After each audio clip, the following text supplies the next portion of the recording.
We interrupt this program to bring you. All right. Speaking of the desperate nature of Kickstarter, we have two very special guests today. Hiram, I don't know your last name. Oh, my last name. Oh, right. Yeah, my last name is Corbett. I'm sorry. Okay, well, there you go. I should have gotten that. Like, It's okay. It's okay. I was looking on the Kickstarter page for it real quick. Hiram Corbett and Jake Smith, they are the creative team behind the book Blood Force Trauma. Their second issue is live on Kickstarter right now as we speak. Hello, gentlemen. How are you today? Oh, we're great. How are you? We're doing well, man. We're doing well. We're just making these funny books, dude. Yeah, dude. Now, okay. Now, are you both of you? Because I'm confused. Maybe I am confused a little bit because we were talking off record, and Jake, you mentioned that Hiram. Are you an animator? I am in Wow. some respects. Yeah, like I used to animate like heavily at SCAD, but now that I don't have my equipment, I haven't animated in a while. Okay. But like as soon as I get my Cintiq or whatever that would be, hopefully I'll start animating again. Okay. Yeah, he went to school for animation. Like, wow. That's okay, what dude. What are you making comics for? You could be making cartoons and making money hand over. Are you That's crazy? one of the reasons why Blood Force Traumas is so fun, like to come up with ideas for, because like I essentially envision it as a comic, and so when I share or as a cartoon think about my ideas, like it's like either cartoony zany characters or the way each panel is gonna like block it, is blocked out. Okay. Jake normally does like the heavy work on that one. Okay, so you're the writer, and do you do any character designs or anything like that, or else to have a background in animation, or?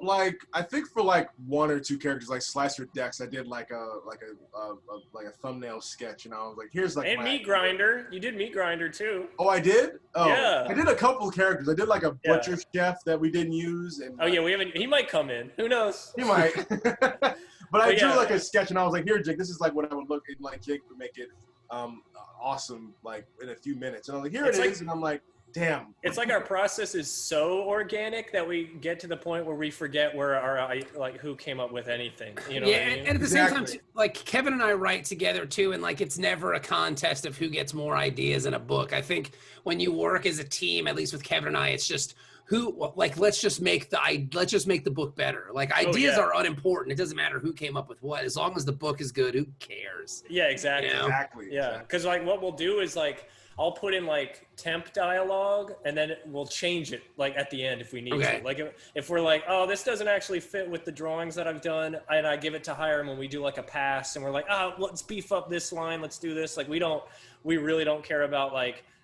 our names being like, this is a Jake Smith book, or this is a Hiram Corbett book. You know? You just want to make the best book you can, and that's all. Exactly. That's awesome. Totally. I dig that. So Hiram, you're an animator, and again, you're just dumb. Just get into it. Get out of here. What are you doing? With you? Like, stop this comic writing thing, you goofball. And then Jake, you're primarily an artist, yes? Yeah, on comics, and that's because I hate money. Like Hiram and me, we hate money. We hate money. Like, he's like, I don't want to animate. I hate money. And I was like, yeah. The artists make all the money. What? You got a bad deal here, Jake. I mean, look, like that VHS thing that we're doing, that like we're working on, like. Oh yeah. I had like the biggest fun. I had the most fun working on it, but like I had no money in my bank account. So yeah, I hate money. It happens. I mean, if you get into indie comics or any level of comics outside of like, I imagine the big two, including Image, money's not really your thing. Yeah, it's kind of, it's interesting because, I'm kind of new to the industry, but as soon as I started meeting real comic artists and finding out most of them have other jobs, and I was like, I was like, oh, it's not like I was like, oh, that sucks. I was like, oh, that's good. They're just people like me. Like, I was like, because I felt bad about the idea of like, I need another job. I must not be good enough. But then I'm like, these huge guys are like, I still work at a coffee shop, like whatever. And I'm like, oh, okay, that's fine. I'm like, that's good. Yeah, the one thing I remember, I have a friend of mine who was an IT guy for a long time and a comic book artist. And he got asked at like a portfolio review. So like, what do you do? And he's like, I'm an IT guy. And he's like, no, that's your first problem. First thing you do is you're a comic artist who just happens to work IT. And he was like, Yeah, so he just kind of repositioned He went, the idea. you know what? You're right. Yeah, and so it's just, I mean, everybody's got to grind somehow, man. Like, that's just the nature of the beast. I was a stay-at-home dad for 6 years. Last year, I was the in-school suspension coordinator at my kids' elementary school. And if you talk about someone being completely miscast, it's me being hilarious. An ISS coordinator. You feel like the guy who would let them get away. You'd be like, go for it. They're like, you got to punish this guy. And you're like, he's fine. Like, where are you going when they use the bathroom without your permission? It's like, I'll just let them go. That depends. And the worst part about it, it's also a Montessori school, which is very like hippy dippy bullshit. Yeah. So like I have to be one of the only people in the building that's like raining down discipline on kids that have been in a hippy dippy bullshit school for like 6 years. You give them like rainbow stickers. You're like, that's actually a bad thing. Yeah. Like, what? Well, this is a sad. I turn it upside down and say, this is a sad rainbow. It's a sad rainbow. But yeah, man. So I mean, that's just what it is, dude. You just gotta grind, and you guys are grinding because this is your second Kickstarter.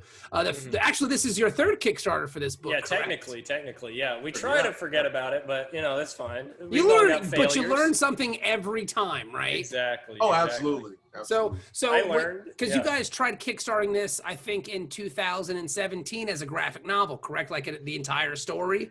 That was 2018, right? 2018. no, Okay. 2019, right? Was it 2019? Yeah. Yeah, it was 2019. June of 2019, because I remember I went to like LA like for a few days and then came back and like Jake were like, we didn't fund. Yeah, 2020's felt like many years crammed into 1 year. Mm-hmm. You know what I mean? So I think, we did the successful first issue February of this year. And I was gonna wait for this one, but we got so many positive responses. Like, we want this next issue right away. And I had already been working on the second issue because I was like, I'm gonna make it. And I think the idea was just to keep the hype up. Like, people are like in the mood. So I was like, why not? And like you guys with Metal Shark Bro, like it was the next year you did the second one, right? Yeah, we did, because Walter's got to draw the stuff. So it takes about a year to produce the 96 to 120 pages or whatever it is. So we just go as we go, Yeah. But that's a very good. Those are awesome too, by the way. I don't know if I've said that on the air. But Pshaw, we're not doing this to talk about how great Metal Shark Bro is. We're just That's why you made this podcast, right? Yeah, it's just yeah. No, but I adore that Ninja Nuns like idea. Oh, sorry. Oh, the Ninja Nuns is great. Oh, I was gonna say you redirect all the questions back to you. Yes, yeah, exactly. But no, Ninja Nuns looks fantastic too. Hiram is correct. We're very excited about it, and it's fun that we're running Kickstarters at the same time because now we're bros in Kickstarter. We're Kickstarter bros. Yeah, it's fun, right? We backed each other. Yeah. I'd say Kickstarter's like handing $20 back and forth. Yeah, exactly. Like, here, man. Whoa, and you get a shirt, and then I get a thing, and we're just like, oh, great. Sometimes I like to throw people off and not get anything, and they're just like, you don't want my book, and it's like, it's not that. I just don't want you to have to go to the post office again, because man. Exactly. I think everyone who's running Kickstarter who I know always messages me, like if they're in town, they're like, just bring it to my house. Like you don't have to pay for it. Like they know how it works. That's awesome. So tell me the challenges of doing one gigantic Kickstarter versus doing the kind of issue by issue model, because there are two schools of thought there, and I would like to hear your ideas about it. So the graphic novel Kickstarter would have been fun because then you get the one chunk of money. You don't have to run a bunch of separate campaigns, and you have the one product with the complete story in it. And that was kind of the draw of doing it that first time around. Mm-hmm. And it didn't succeed, unfortunately. That would have been cool, but then that would have been great. But when we did the issue by issue model, it's kind of like a digestible amount where you can get the same people coming back every time. True. Kind of like even the graphic novel, it's like you want a much more money, and people can only, and the way Kickstarter works, people can only give so much and pledge to like one thing at a time. Yes. You know what I mean? So like I always get people asking like, I want the shirt and the thing. How do I do that? And I'm like, I wish Kickstarter had a built-in thing to do that, but I heard they're working on an add-on thing. That's just a hot rumor I heard. Yeah, it was like they asked me about it. They're like, "We'll email you about the info," and I'm like, "I want it. I wish it would work right now." But so the issue by issue just has worked for me because that's what I did on my last Kickstarter book, and I don't know. It's like if I had done the graphic novel, it's like you probably know more about that because you did the collections.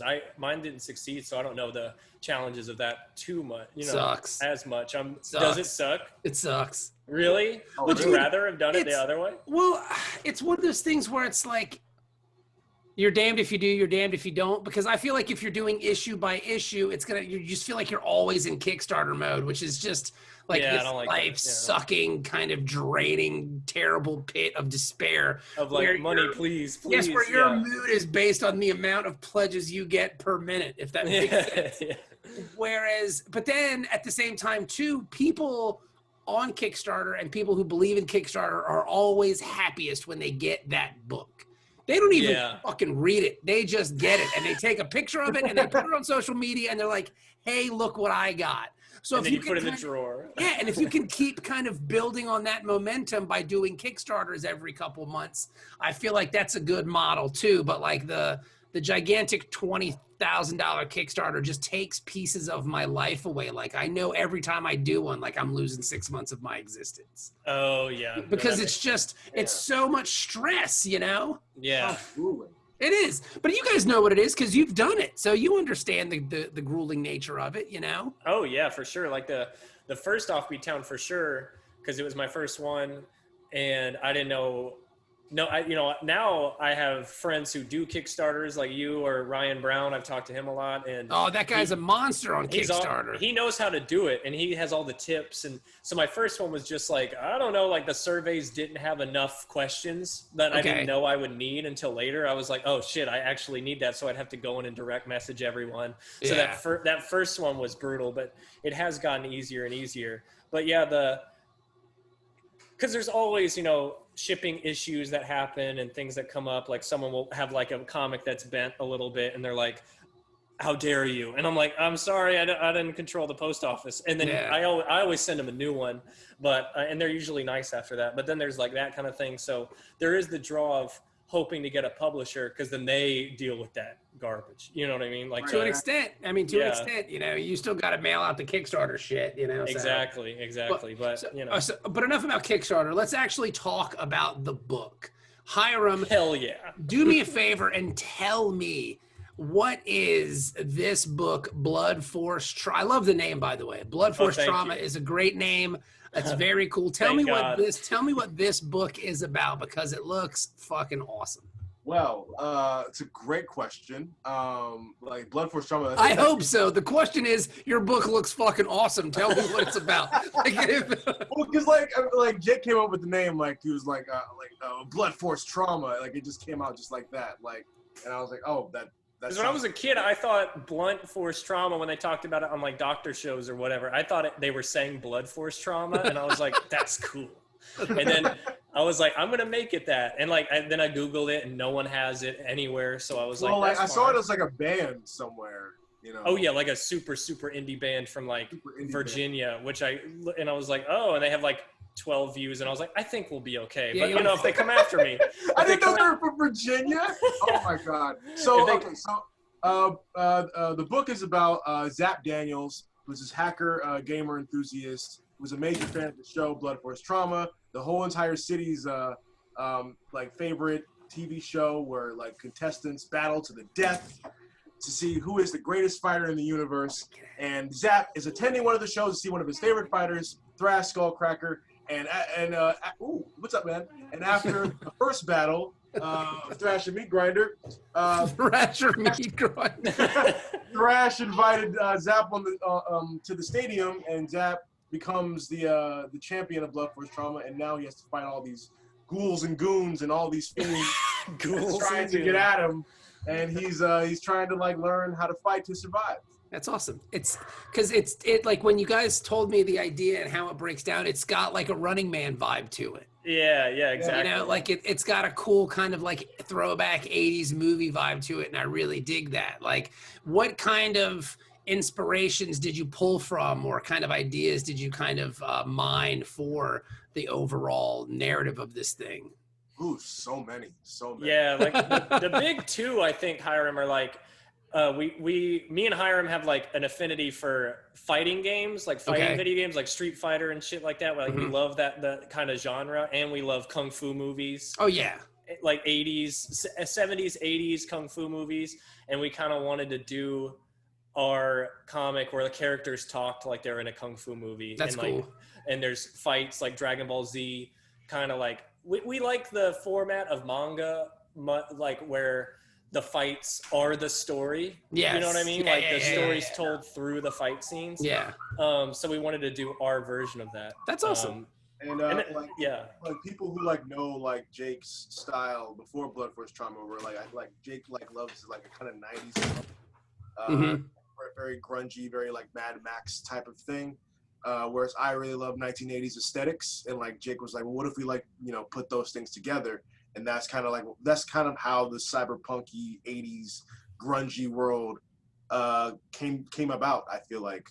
Oh yeah. No, it's got a really great design to it. Like the colors just kind of pop off the screen. Like it does have like a early 90s fighting game vibe to it. Like the characters are so over the top, and everything you kind of expect a title for like Blood Force Trauma. When I see the pages, I'm like, yeah, this makes sense. Like it looks like you're having a lot of fun with this thing, and that's really cool. Oh yeah, dude, it's everything. Like when me and Hiram get together and just riff on ideas for where the characters are going to end up, we have such a good time. It's kind of like us doing a podcast for ourselves that no one's listening to, and we're just like talking and to be fair, that's just podcasting. You're just talking to someone and no one. Yeah, exactly. Yeah. And we're just like, wouldn't it be cool if he did this? And like Hiram's really good at taking my ideas and his ideas and making it make sense in a narrative to where he works it into the character development. It's not just like, oh, what if this guy has like robot arms? He's like, what if the story dictates we get to that and it's a natural way of getting to him having robot arms or whatever, something crazy. And it doesn't have to be like poetic. Like it's still called Blood Force Trauma, and it's this over the top, like wacky. I call it like bargain bin comic, where you would find it like in the dollar bin and you'd be like, holy crap, what is this? Like you feel like, you know what I mean? Yeah. And then we've worked in that VHS aesthetic that we love so much. And, I think, but I mean, like, I can see what you're going for, and you're clearly hitting the mark, which is the whole point. Oh, thank you. Yeah. Like that's exactly what you're kind of looking for with this thing. So this is issue 2 that we're kickstarting now. You guys have already surpassed your goal of $3,500. How many issues are we looking at for this thing? Like, what's the plan here?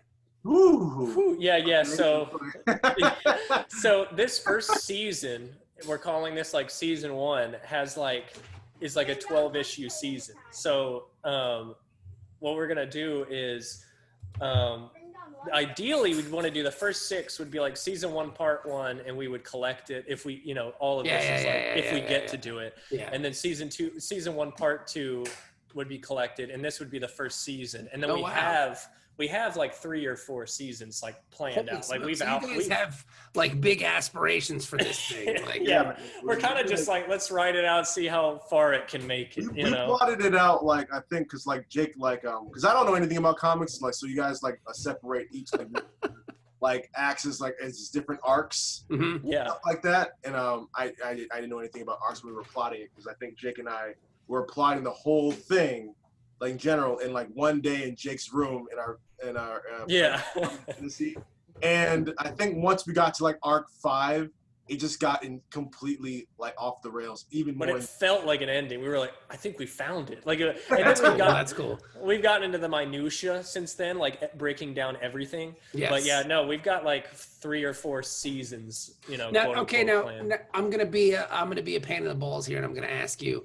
What if it doesn't get that far? Like, what if you kind of notice that you're starting to wane? Do you have an ending, like an alternate path to get to the ending, or is it just going to be like, that's it? Well, it's hard because I think each arc we designed it to be its own story, so it's not like if you were to stop it after season 1, you'd feel unsatisfied. Okay. Exactly. That's cool. Okay, so like if you can get these first 6 in, you'd be satisfied. Like you don't need to have all 400 of them done to feel like we made this. You know? Yeah, for sure. I think we would be real let down if we didn't get to 12. I think 12 we have a definitive. You guys to do it, but that's hard. No, I know. Playing with fire right there, dude. 6 is like, maybe we could have an ending, but that might not be a good ending. I think we're just kind of feeling the room, you know, with each. It's kind of like we love it so much though that we'll find a way. Even if I have to like, you know, like we were talking about, like get a second job and pay for it myself, like just work my ass off. Like I'm gonna try to finish this book, even if no one reads it. You know, like that's how much we like it. It seems like you're going in a good direction because I'm looking at your Kickstarter page here. This one's already 122% funded with 15 days left, so that's cool. It looks like you made 6,000 on your first one, so I mean, it seems like you're moving in the right direction. So that's awesome. Well, like, I think because you know how it goes, like the last few days will kick up because people like right as it ends, a bunch of people show up. Like it's always like the first day's great, the middle sucks, and then the last day everyone comes back. See, it's weird. I was talking to a friend of mine who runs a lot of Kickstarters. We were chatting about it, and like, why not just do a Friday to Friday Kickstarter? Yeah, like 1 week. Just do a week and see what. Because then you cut out the middle. And see what just happens. do a week and see what happens. Like, because you get all your pledges on the first 2 days and the last 2 days. Why not just cut out? That's a good idea. But then there's so much like nervousness. Like, oh, but what if it doesn't? Yeah, like on like the third day, it's just like you're on the third day and like you're like a little bit halfway through, and it's like, oh my gosh, like what we really screwed the pooch. But I'm not saying for a gigantic goal, but if you do a book for like $2,000 and just try it in 5 days to see what happens. It's a good. Hey, do that. And I'm already trying to talk Kevin into doing one. Like, let's just do it. Let's do it for 5 days because we have a book that's finished that just needs to be reprinted. That's just sitting in my garage.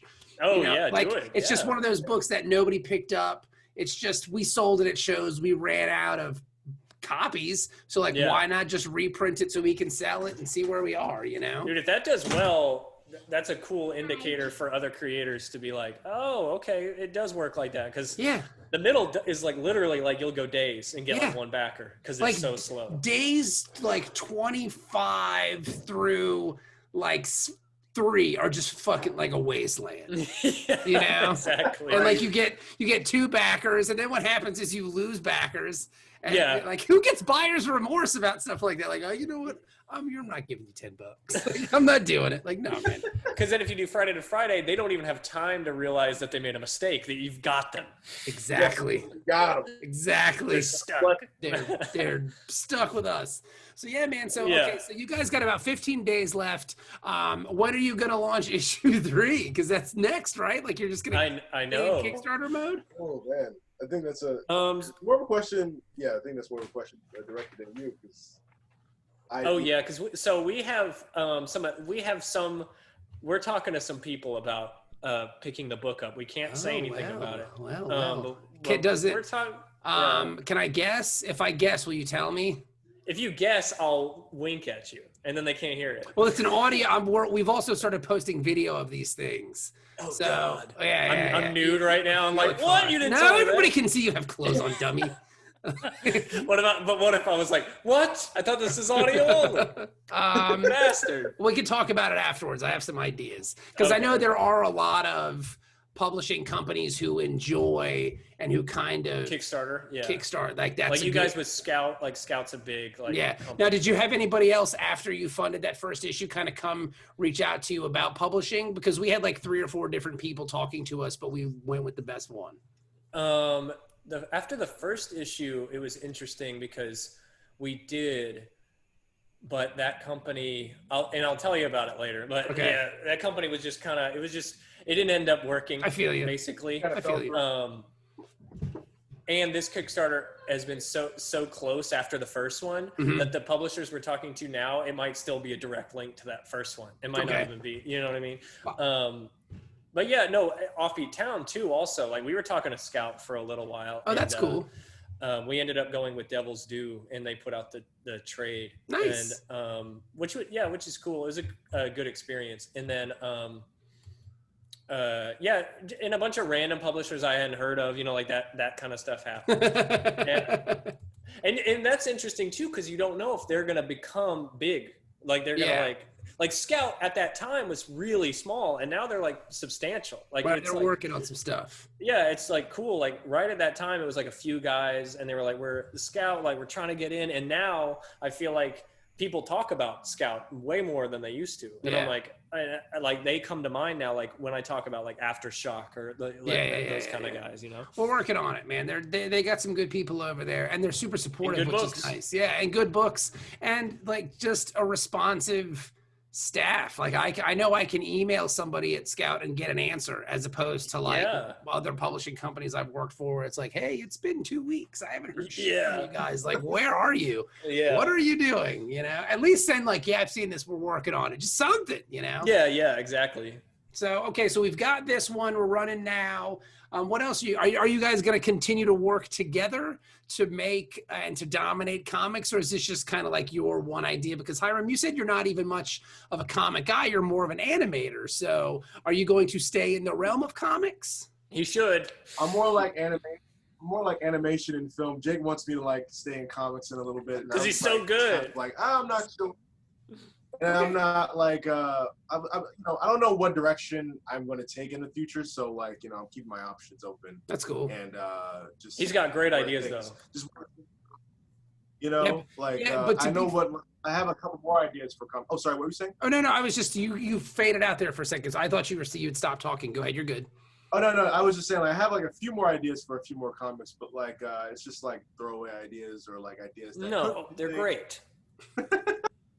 It could be a thing, could not be. I'm just like, I'm keeping an open mind for the most part. Like, it's just like I'm just so focused on wanting to make Blood Force Trauma like an animated thing. Yeah. Well, that was going to be my next question. How often does Jake bother you about trying to animate this thing? Like on a daily basis? We talk about like Blood Force Trauma like as a fighting video game, as an animated cartoon. Like, I mean, I want to like send it to like almost like most of the 2D production companies I know that's independent, and that's. So what's stopping you, man? Do it, bro. I'm doing it. I'm working on it. I'm working on an email that I'm typing up, and hopefully whenever Jake gets to it, we'll get some character modeling sheets going. That's cool. I'll show them the preview of the VHS video with like voice acting. That we recently did, and I think that's awesome. So like, hopefully they're gonna look at that and be like, oh wow. Yeah, we can make that announcement on your podcast. I mean, I tweeted it, but we added a reward where Hiram is making issues 1 and 2 into like a motion comic with voice acting. That's cool. And you can get it on a VHS tape, but it'll also come with a digital download. That's awesome. Not everyone has a VCR, even though I think they should have. Yeah, I don't think anybody has a VCR, man. I do. That's what everyone said. I go, and it'll be on a real VHS tape. And Hiram was like, no one has a VCR though. And I was like, oh yeah, I guess you're right about that. But we're excited. You can watch that on our Instagrams and Twitters, and you can get that on our Kickstarter now. So we announced that right now. So if you want to add, and you can add that to your Kickstarter if you've already pledged. That's awesome. So there was kind of a cool proof of concept too, as if it was an animation. Like it really feels like it would be a cool cartoon if that was ever to be. Exactly. It's definitely got that vibe to it. Yeah, like specifically like traditionally animated, because I don't know if I want it to be 3D. It was just kind of like, sour all the great detail that Jake has put in. So I feel like doing it traditionally would like in the you remember like the Teen Titans cartoon.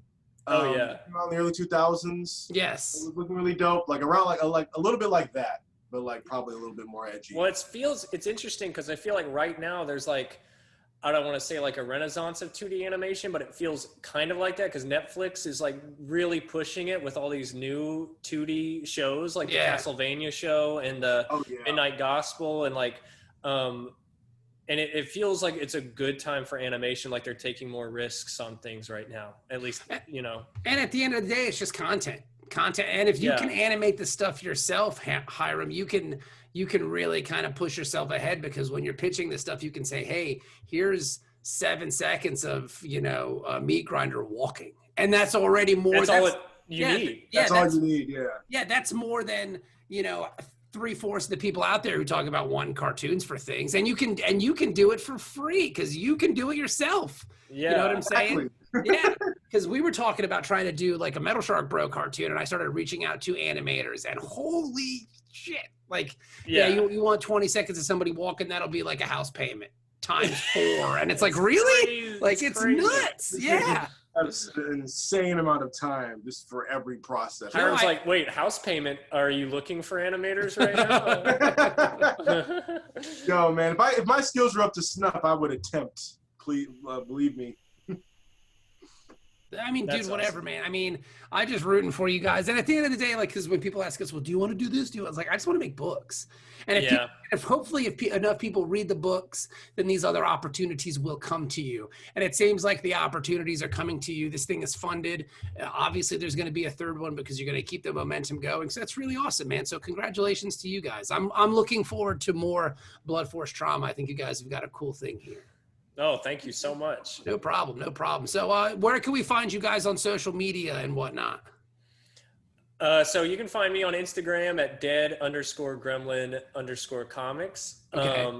And on Twitter, Jake Smith Art. And then the Kickstarter itself is at bftcomic.com. Okay. So pretty simple. You can And find then, me like on Twitter at Hiram in 4D, and you can find me on Instagram as my handle Hiram.png. Cool. Sounds great, man. Well, thank you guys so much for coming on the podcast. We really appreciate it. And when you guys are ready to promote volume or issue 3, you're more than welcome. Awesome. Thanks, Bob. That was No awesome. problem, dude. Now, Hiram, let me ask you a question. Do you think you could animate like a Word Bros thing where like me and Kevin are riding like an eagle? The thing is, Hiram could do that, and he would destroy it. Hey, let's talk after. Thanks, guys. We'll talk after. Yeah, thank you. We'll talk after.